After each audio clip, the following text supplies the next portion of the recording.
Hello everyone, it's Shane Kanto, your Wasteland reviewer, and I'm here to review the Amazon original documentary, Val.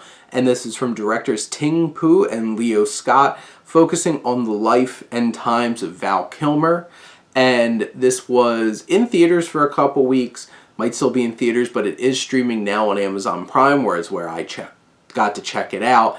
And this documentary is unbelievably moving and so unexpected. I never thought I needed a Val Kilmer documentary in my life, and then I watched Val and realized what a story this man has, and the tragedy and the potential. And this is the kind of thing where it's like he's shining this light on himself because he has all of this footage from when he was younger that he shot himself, and that archival footage is so cool to look at and so interesting to see. Like, he has video like his cast members from Top Gun on the set of the Isle of Dr. Moreau interacting with David Thewlis and Marlon Brando. And you have all of this, and you have him as a kid being in films that his younger brother directed before he tragically died. And you have those emotional moments that hit so hard in this film too.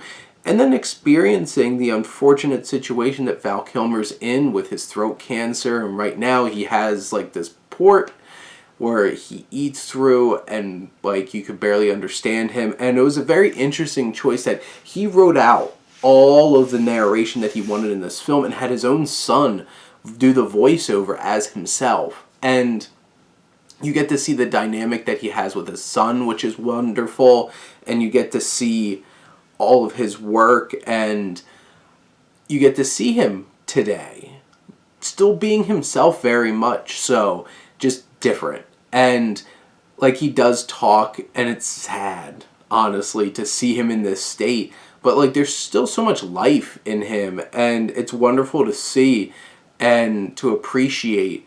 And he was a talented actor, and he still pops up in things. And like, he's supposed to be a Maverick. I'll be interested to see how he fits in here as Iceman. But like, he was supposed to be like the next Brando, and you see that from a young age. You see him grow. It's a kind of like standard documentary in that way with like his biopic, but there's so much dynamic ways of storytelling in this. You see his scrap art that he puts together that's used as visual means of storytelling in the film as well, which was a bold and interesting choice. You have very emotional moments and very raw interactions with this man and his son and the people around him. And this is one of those kinds of things where like this hit hard and for me, and seeing this incredibly talented actor in all these different states of his life was so fascinating, and there's a lot of passion here.